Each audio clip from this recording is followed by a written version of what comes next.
Hey everyone, how y'all doing? Welcome back to my channel. Today's video is all about my October TBR. So originally I wasn't going to make this video. I don't normally do monthly TBRs, but I have some really exciting books that I want to get to this month. Some spooky ones, some series I want to continue, some rereads, and I just thought that it would be a lot of fun to sit down and go through all of the books with you. I've divided them into kind of like two categories. So we have like the spooky Halloween books that I want to get to this month, and then we have like mainly fantasies that aren't necessarily like spooky Halloween time specific, but that I really want to get to this month. So I'm going to start with the spooky books because obviously it is October, it is spooky month, so these ones are definitely like the top priority. So the first book I don't know if I'm actually going to get around to, just because October is quite a busy month for me, and I think I've actually tried to read this book before and it did not go well, and that is Dracula by Bram Stoker.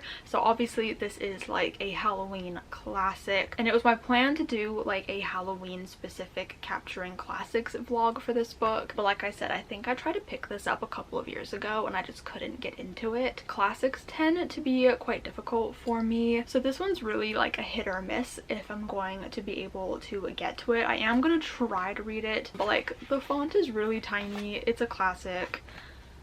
I just don't know how it's going to go, but I'd really like to read it and love it because obviously, like I said, it's a classic Halloween story, spooky time, vampires.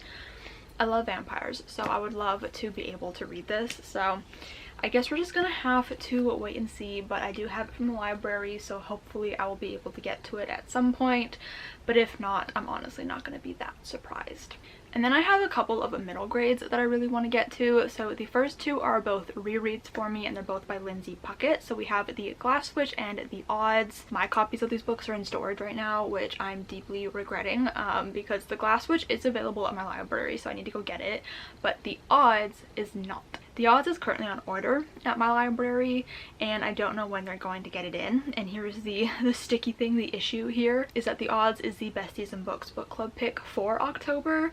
So if I can't get my hands on a copy, I'm just gonna have to do like our live show based off of my memory from reading it like months ago. So that shall be interesting. Hopefully I can get my hands on a copy because I would really like to reread it, especially, you know, for the live show purposes of being able to discuss things in detail, because I read it months ago, my memory is garbage, so I might not remember a lot of things. But yeah, The Glass Witch came out last year. I read an arc of it and I really loved it. It's basically like Hocus Pocus meets Dumplin'. It's a really cute book. I love Lindsay Puckett. She's an author tuber and I love her videos, and The Glass Witch is just a super fun spooky Halloween time. I actually think it does take place on Halloween, so there's that as well, and there's like a Halloween pageant which is super fun, so I really want to reread that if I can get around to it. But the main priority out of these two is The Odds, if I can get my hands on it, because it is the Besties in Books book club pick of the month, and this one I love so much. I don't even know how to describe it off the top of my head, but it's very spoopy, it's very silly, but it's so much fun, and I just think that Lindsay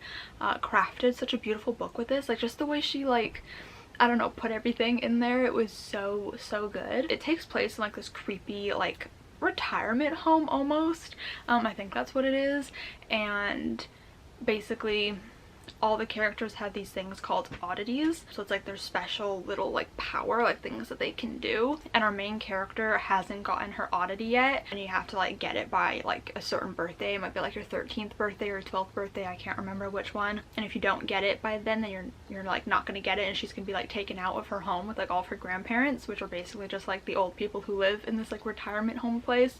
That was a really bad description, but like I said, I read it months ago. It's a really cute book and I really enjoyed it, so I definitely want to read those. And then the other middle grade is The Mystery of Black Hollow Lane by Julia Noble, and just something about this cover really speaks to me. Like there's like a creepy house, and like there's something about the black and the gold that's really like, I don't know, it really drew me in. I honestly don't remember what this book's about, but looking at the description, it mentions a prestigious boarding school in England and mysterious medallions found in the attic of our main character's home, and like secret societies. It just seems like it's going to be a lot of fun, and I do believe this is the first book in a series, and I really love middle grade and I want to read more of them, so I'm hoping that this will be a good series to get into, and it feels perfect for the spooky Halloween season. So the next couple are rereads for me, and that is The Ex-Hex and The Kiss Curse by Erin Sterling. Originally, I wanted to reread these because I thought the third book was coming out this year, but I think the release date got pushed back till next year, which is just so sad, so depressing. I'm like actually really devastated about it. But regardless, I love these books and I really want to reread them. So I reread this one every Halloween.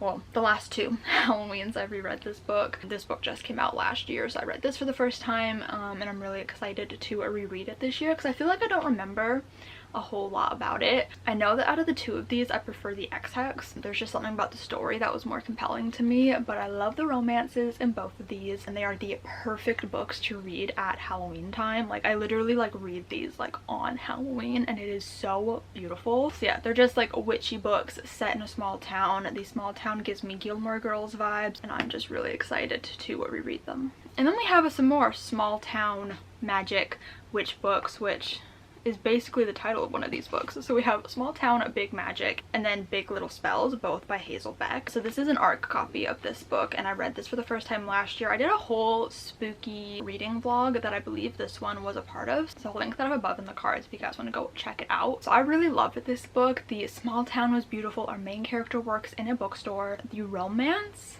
is, I believe it was like childhood best friends to lovers kind of situation. I think it was also like a second chance romance because I think they like almost had something, or they had like a little bit of a something when they were teenagers, but it just like never went anywhere, and then when they're adults they like rekindle it.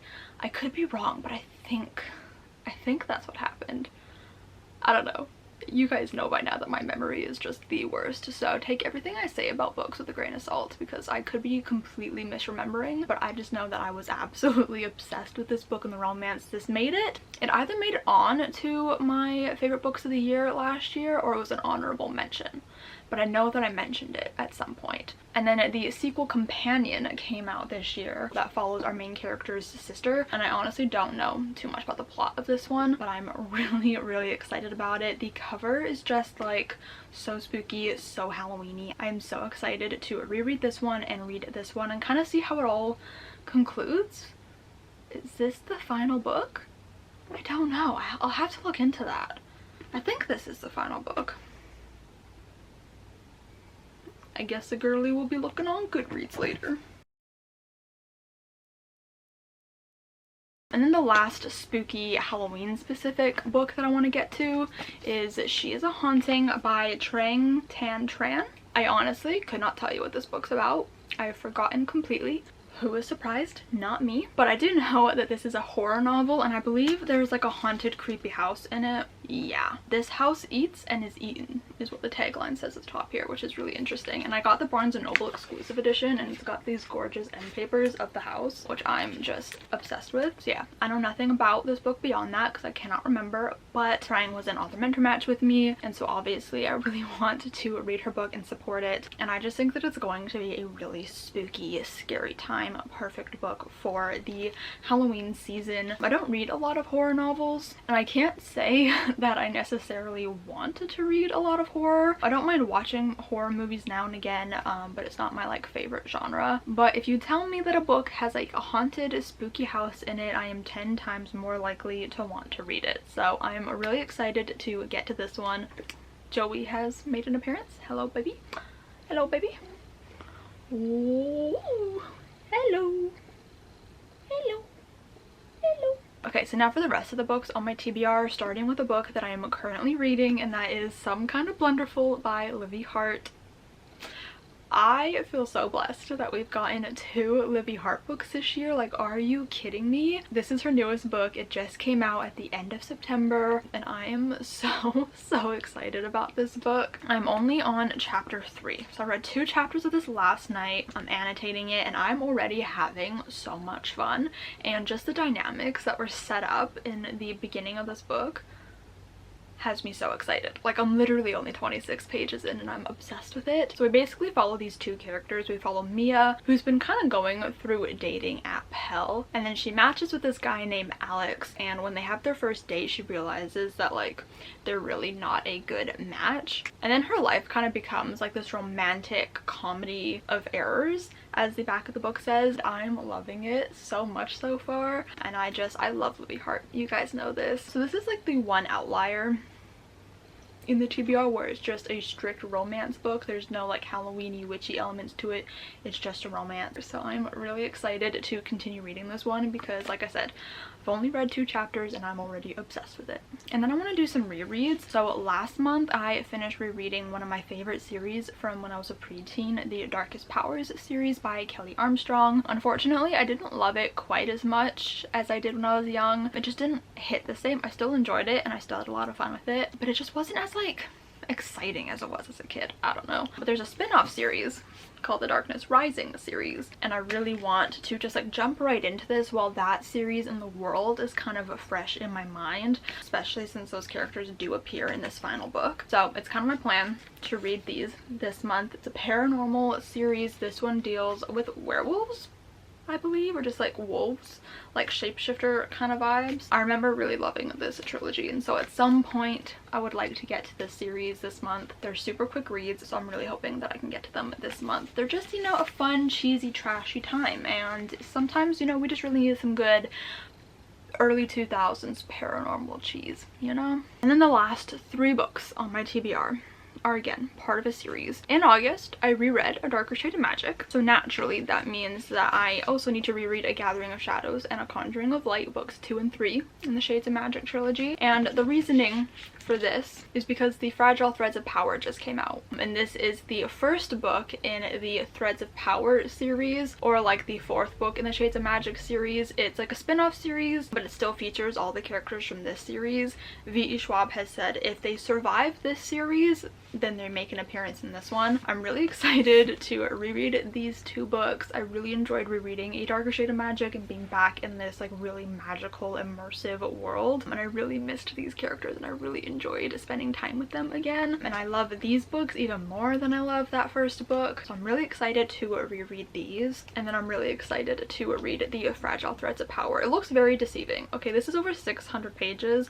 but they used those really thin Bible pages, which I'm really upset about because now it looks like puny, and it's not. And as much as I don't love this cover change because it doesn't match the vibes of these at all, I'm really excited for the contents within, which is what really matters. So I'm really hoping that I can get to these this month. It's kind of my plan to read these on a cruise that I'm going on next week. When this video is going up, I'm leaving in a couple of days, so I'm thinking of bringing these with me. You guys voted for them on my Instagram poll when I asked for help choosing what to read, because I was having quite a dilemma picking between books on my October TBR to bring, and of course you guys went for the fattest, thickest, heaviest books. So bringing these with me on the cruise, and maybe one other book just in case, in the off chance I finish these. And then when I get home, I'll be reading this one. That is the plan. So this is quite an ambitious October TBR, considering I am going on a cruise for a week, and I might be doing NaNoWriMo, National Novel Writing Month, in November. I haven't fully decided yet, meaning I'm going to be having to prep for it this month. So I don't really know how this is gonna go, but I'm hoping that I can get through at least most of these. So I guess we'll see how this goes, but I hope you guys enjoyed this video. If you did, make sure to give it a huge thumbs up. Comment down below and let me know what you guys are planning for October. Any spooky Halloween-y books that you guys are planning to read. I'd really love to know. Subscribe if you have not yet already, and I will see you guys next time. Bye!